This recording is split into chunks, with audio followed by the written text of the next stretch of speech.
10 abandoned military facilities, each one so ambitious, so expensive, or so secret that when it was finally left behind, most of the world had no idea it had ever existed. These are not ordinary ruins. They are the physical remains of plans that shaped history, and in some cases, plans that very nearly ended it. Lock your doors, put on your headphones. This is what the Cold War, the Second World War, and the collapse of empires left behind. Hashima Island, Japan. 9 miles off the coast of Nagasaki, rising from the open sea, is a long gray silhouette of concrete walls and towers that from a distance looks exactly like a warship. The Japanese call it Gunkanjima, Battleship Island. Up close, it is something stranger. It is an entire city, frozen at the exact moment it was abandoned. In April 1974, the last residents of Hashima Island packed what they could carry, took the ferry to the mainland, and never returned. At its peak in 1959, Hashima was home to 5,259 people on 16 acres of rock, the highest population density ever recorded anywhere on Earth, 7 times denser than central Paris. The Mitsubishi Corporation had built an undersea coal mine beneath the island in the 1890s and constructed a complete city above it, a 10-story apartment block. When Japan shifted from coal to oil in the 1960s, the mine lost its purpose. By January 1974, Mitsubishi had made the decision. By April, it was done. 2,000 residents left in weeks. Furniture, clothes, school textbooks open on desks, children's toys, everything stayed behind. No one was coming back for it. For 35 years, the island stood empty. The apartment blocks cracked and leaned. Staircases collapsed. The most crowded place on Earth became one of the most completely deserted. It reopened to limited tourism in 2009 and was declared a UNESCO World Heritage Site in 2015. You can visit today, but only from 3 fixed viewing platforms, a safe distance from the buildings. Balaclava Submarine Base, Crimea. The town of Balaclava sits on the southwestern edge of Crimea. Its harbor is a narrow, winding inlet barely 200 meters wide at its mouth, flanked by cliffs. From open water, the inlet is invisible. You can sail directly past it and see nothing but rock. That is why Stalin chose it. In the early 1950s, Stalin directed his security services to find a location where the Soviet Black Sea submarine fleet could survive an American nuclear-first strike. After years of searching, Balaclava was selected. The cliffs provided natural concealment. The narrow entrance couldn't be observed from sea. And Mount Tavros, on the western side of the bay, could be hollowed out entirely. Construction began in 1964 and took 7 years.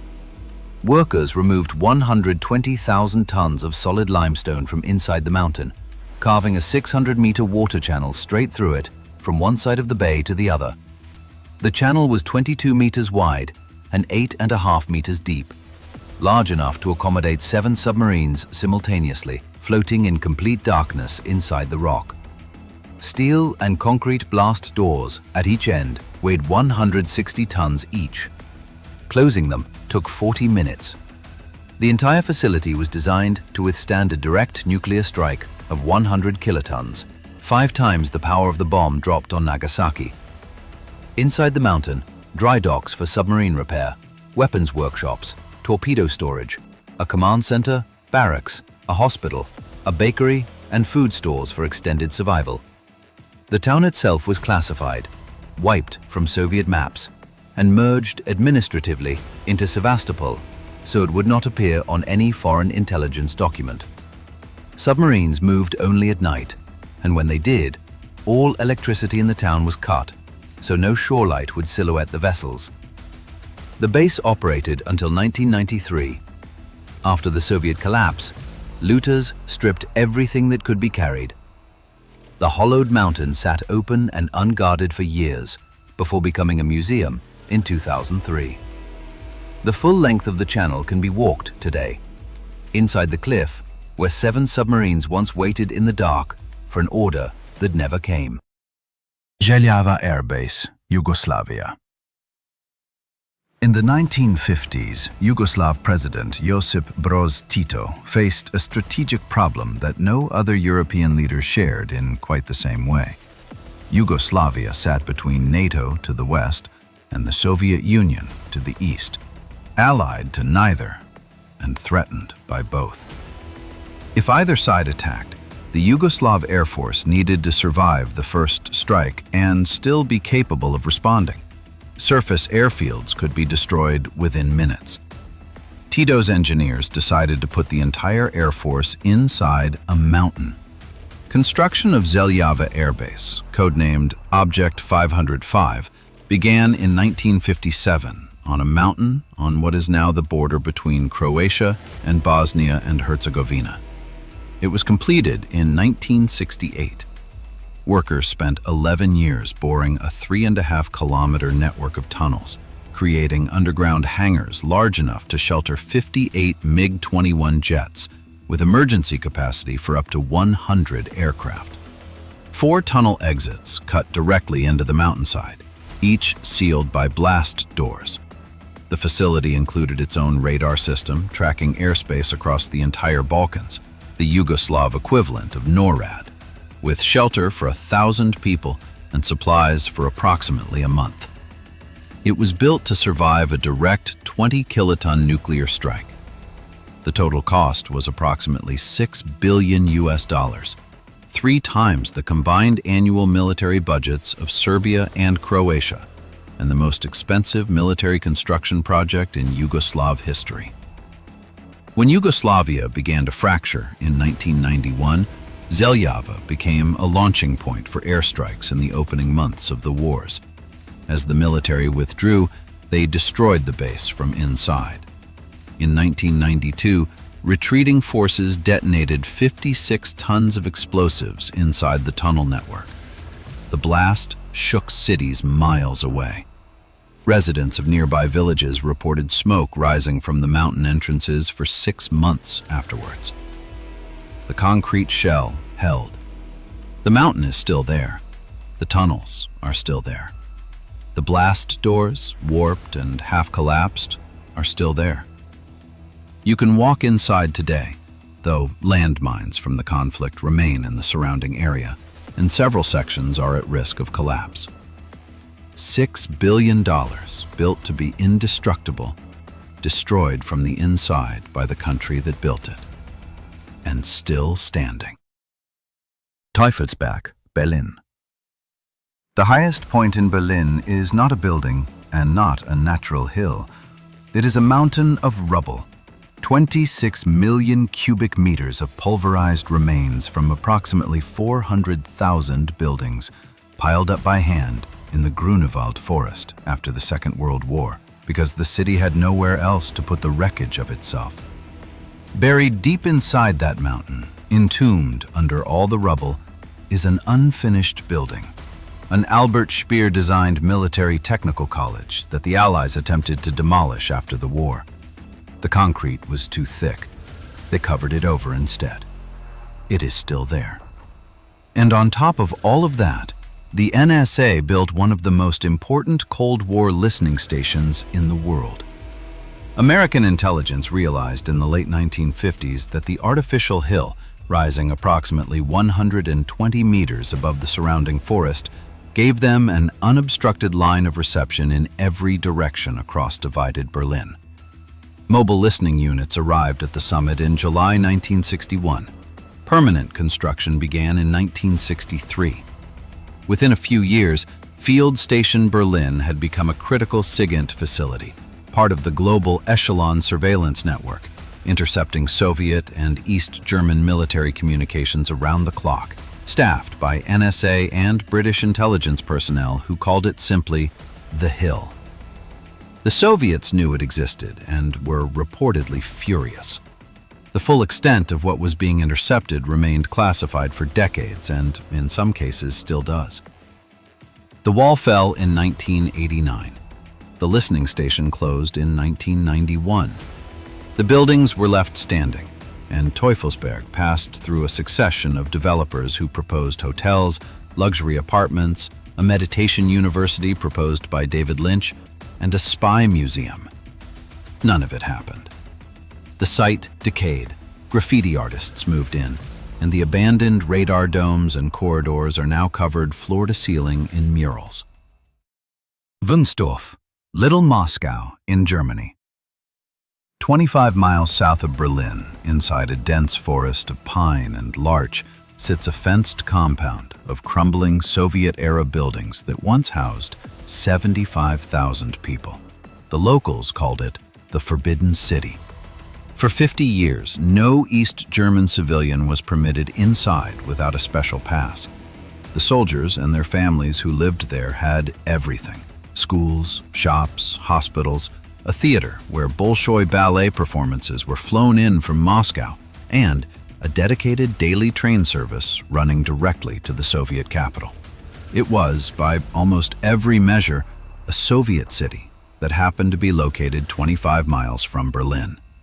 Wünsdorf was the headquarters of the group of Soviet forces in Germany, the largest Soviet military installation outside the USSR itself.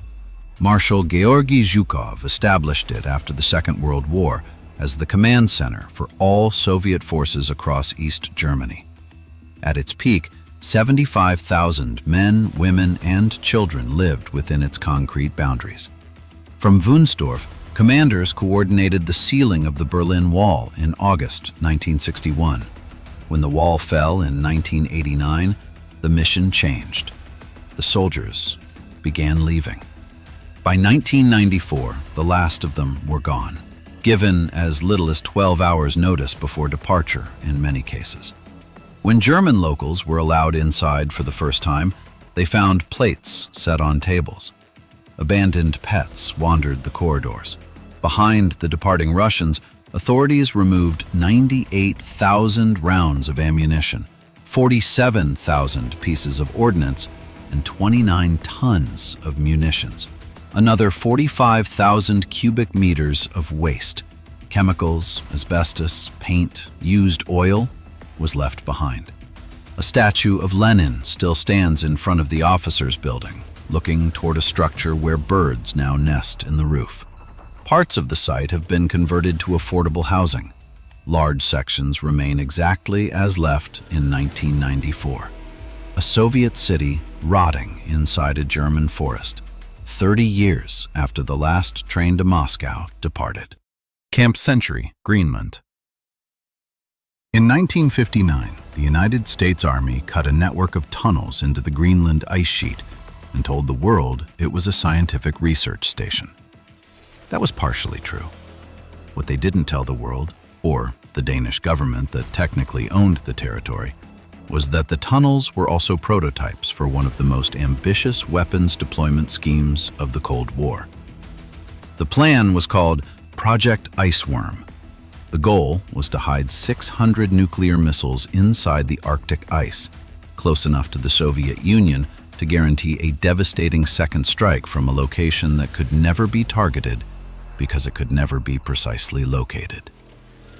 The public face of the project, Camp Century, was presented as a triumph of peaceful science. Walter Cronkite visited and filmed a CBS documentary. The U.S. Army invited Boy Scouts for publicity photographs. The camp's power source, the world's first mobile nuclear reactor, was showcased as a marvel of portable atomic technology. Life underground was genuinely remarkable. 21 interconnected tunnels, nearly 3 kilometers in length, containing a hospital, a chapel, a hobby shop, and barracks for up to 200 men, all carved from solid ice and powered by a nuclear plant. Project Iceworm proposed expanding this concept across 4,000 kilometers of tunnels, an underground network 3 times the size of Denmark, through which nuclear missiles on rail cars could be constantly moved, making them impossible to target. The missiles would be close enough to reach Moscow within minutes of launch. The ice defeated the plan. Glaciers move constantly. The pressure compresses tunnels, buckles steel shafts, and shifts walls in ways no missile system could tolerate. Within a few years of opening, the reactor room ceiling had dropped over a meter and had to be raised. By 1966, the project was canceled, the nuclear reactor removed, and the base abandoned. The Army assumed the ice would entomb everything permanently. The ice is now melting. Climate studies from 2016 estimate that warming temperatures could expose the camp's abandoned contents: 200,000 liters of diesel fuel, unknown quantities of PCBs, radioactive coolant from the nuclear reactor, and 24 million liters of sewage. In April 2024, a NASA team scanning the ice sheet picked up the buried structure on radar and initially didn't know what they were looking at. A city under the ice? Built 60 years ago. Still down there. The Maunsell Sea Forts, Thames Estuary. 7 rusting steel platforms stand in the Thames Estuary off the coast of Kent, rising from the open water on stilts like something from a science fiction film. Most people who live within an hour of them have no idea they exist. The Maunsell Sea Forts were built on dry land in 1942, prefabricated at a Gravesend shipyard, floated downriver on the tide, and sunk onto the seabed at distances of up to 9 miles from the coast. They mattered. Over the course of the war, they shot down 22 enemy aircraft and destroyed approximately 30 flying bombs. Then, they were decommissioned in the late 1950s and left exactly where they stood. The entry ladders were physically cut off to prevent trespassers. That didn't stop pirate radio stations from somehow boarding them in the 1960s and broadcasting illegally across Britain for years from platforms standing in the North Sea. One fort was never truly decommissioned. HM Fort Ruffs sits just outside British territorial waters. In 1967, a former British Army major named Paddy Roy Bates formally claimed it as sovereign territory, named it the Principality of Sealand, and declared himself its prince. He issued passports, minted coins, and designed a flag. Sealand has never been recognized by any government on Earth. It covers 550 square meters, roughly the size of a tennis court, and has a royal family. It is technically still a country today. The remaining forts can be reached by boat tour from the Kent coast, but cannot be boarded. The structures are too deteriorated for anyone to safely set foot on. Seen from the water, they are one of the most extraordinary sights in England. 7 rusting steel towers standing in open ocean, connected to nothing, belonging to no one, slowly dissolving into the estuary, exactly where they were placed over 80 years ago. The Stanley R. Mickelsen Safeguard Complex, North Dakota. Standing in flat North Dakota farmland approximately 100 miles north of Grand Forks and 40 miles from the Canadian border, there is a concrete pyramid. It rises from wheat fields and open prairie without any surrounding city or visible infrastructure. Its 4 sloping faces are each studded with circular antenna arrays. The doors have been welded shut. Weeds grow around the base. The nearest town has a population of under 50 people. The pyramid cost approximately $6 billion to build. It was fully operational for 1 day. On October 1st, 1975, the Stanley R. Mickelsen Safeguard Complex achieved full operational capability, the first anti-ballistic missile defense system ever deployed by the United States. 100 nuclear-tipped missiles sat in underground silos across the surrounding farmland, ready to intercept incoming Soviet warheads. The pyramid housed a phased array radar system capable of detecting targets several hundred miles away and guiding interceptor missiles to a precision strike in under 6 seconds from detection to launch. The Sprint interceptor missiles were among the most technically extreme weapons ever built. They accelerated to Mach 10 in seconds, fast enough that friction turned the air around them to plasma. On October 2, 1975, one day after the facility went live, the United States House of Representatives voted to shut it down. Congress had concluded that the system was fundamentally compromised. The Soviet Union could simply fire enough simultaneous warheads to overwhelm it, and the nuclear detonations from the interceptors themselves would blind the radar mid-engagement, making follow-up strikes impossible. The vote came 24 hours after the facility achieved operational status. The pyramid presented a problem. Its walls were reinforced concrete up to 25 feet thick, engineered to survive a nearby nuclear detonation. Demolition was ruled infeasible.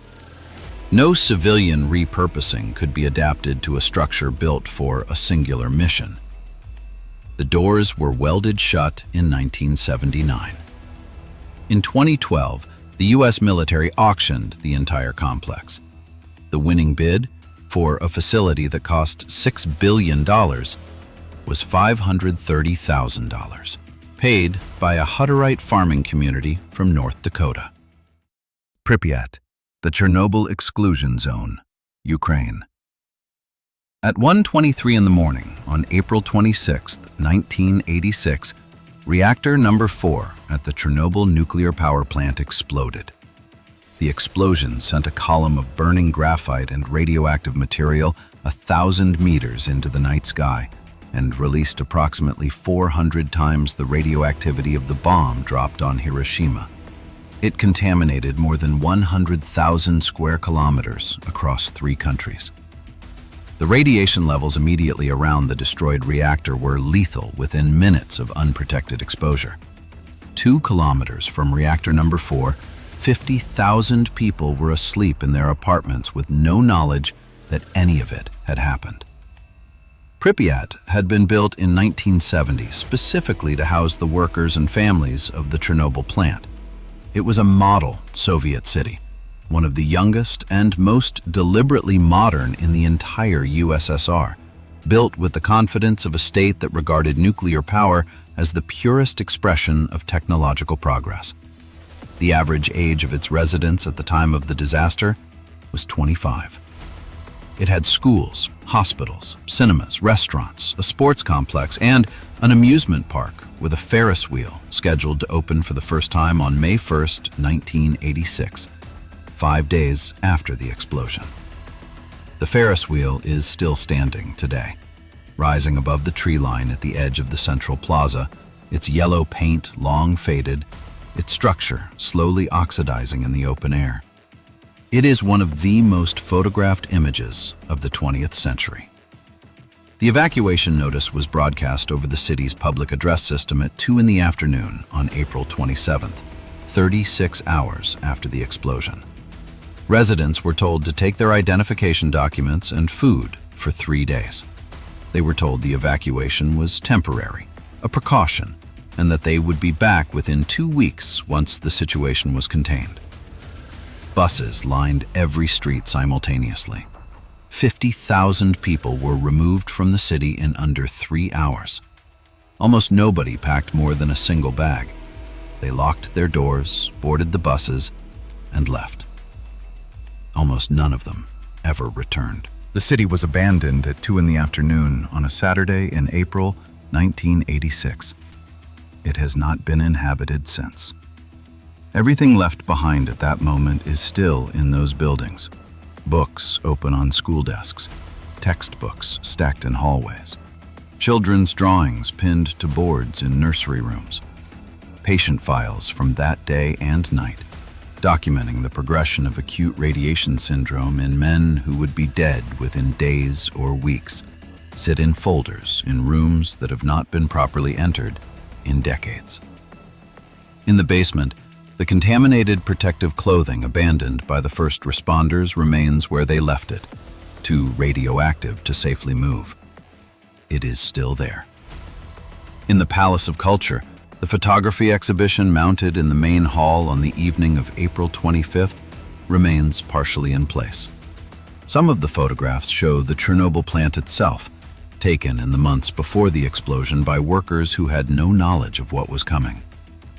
They are photographs of the reactor, the cooling towers, the plant workers, and their ordinary lives, displayed on the walls of a room those same workers fled the following afternoon. In one primary school, chairs remain arranged in rows facing the blackboard. A date is written in chalk from the last lesson held before the Easter holiday, 2 days before the explosion. The chalk has faded across nearly 4 decades, but is still legible. Nobody has erased it because nobody ever came back to erase it. The Soviet authorities established a 30-kilometer exclusion zone within days of the disaster. It covers nearly 2,600 square kilometers of northern Ukraine and a strip of Belarus. It remains in place. Inside it, nature has been working steadily since 1986. Trees have pushed through gymnasium floors. The indoor swimming pool, which kept operating until 1998 for site workers, has tiles thick with moss and high-dive platforms rusting above an empty basin. Wolves, lynx, wild boar, and elk move through the streets. What makes Prypiat unlike any other abandoned place in the world is not the scale, though the scale is genuinely staggering. It is the combination of scale and completeness. Most abandoned places are cleared before they are left. Prypiat was not cleared. It was evacuated in 3 hours by 50,000 people who believed they would be back in a fortnight. A pair of reading glasses on her nightstand, a half-written postcard, toys arranged as if a child had just set them down, a piano in the community center with sheet music open on the stand. The exclusion zone attracts tens of thousands of visitors each year on organized tours. There's something uncomfortable about that, about tourism built around a place where thousands of people were exposed to radiation without understanding what was being done to them, where an entire city of 50,000 was erased on a Saturday afternoon. But Prypiat demands something simply by existing. It demands presence. It demands acknowledgement that this happened, that 50,000 people lived here, that on one particular afternoon, a bus came for every one of them, and the city they left behind has been standing in the forest ever since, waiting for something that is never going to arrive. Borne Sulinowo, Poland. In 1992, a town of 15,000 people appeared on the Polish map for the first time. It had been there for nearly 50 years. The roads leading toward it had always ended without explanation in the forest, or curved away toward a lake, or simply stopped at a tree line with no sign. Surrounding villages had known for decades that something was inside the perimeter. Electric fences were visible at a distance. Military vehicles occasionally emerged on the roads. The percussion of artillery exercises carried through the forest. But no civilian Polish resident could approach, and no one employed inside could discuss it beyond the fence. For the full duration of the Cold War, the town of Borne Sulinowo in the West Pomeranian region of northern Poland officially did not exist. On every map, every official document, and every administrative record, the 180 square kilometers it occupied was labeled simply as forest area. What was inside was a complete Soviet military city. Apartment blocks, barracks, schools, shops selling Soviet goods, a hospital, and a railway station with a direct daily service to Moscow. At its peak, nearly 15,000 Soviet soldiers and their families lived there in a sealed community. The garrison was one of the largest installations of the northern group of Soviet forces, the Red Army's forward deployment in Poland under the Warsaw Pact, whose explicit purpose was preparation for a potential invasion of Western Europe. American satellite imagery analyzed after the Cold War ended showed what analysts identified as nuclear missile storage facilities buried in the surrounding woodland, enormous concrete silos concealed beneath grass and soil. The Soviet Union officially denied keeping nuclear weapons in Poland throughout the entire Cold War. 10 facilities, each one built at enormous cost and abandoned with equal speed. A coal mining city left to the sea off the coast of Japan. A submarine fleet hidden inside a mountain in Crimea. An air force buried inside a mountain in Yugoslavia. 3 layers of Cold War history stacked on an artificial hill in Berlin. A Soviet city hidden in a German forest for 50 years. A city built inside the Greenland ice sheet to conceal 600 nuclear missiles. 7 steel forts rusting in the Thames, with one of them technically a sovereign nation. A nuclear pyramid in North Dakota that was operational for 24 hours. A Polish town that didn't officially exist for half a century, surrounded by missile silos that weren't supposed to be there. And a city of 50,000 people, frozen at 2 in the afternoon on a Saturday in April. What they share is not just abandonment. It is the specific quality of things that were interrupted. Plans that ran out of time. Countries that ran out of existence. Technologies that ran out of relevance. And a world that moved on faster than anyone expected. And left all of this behind.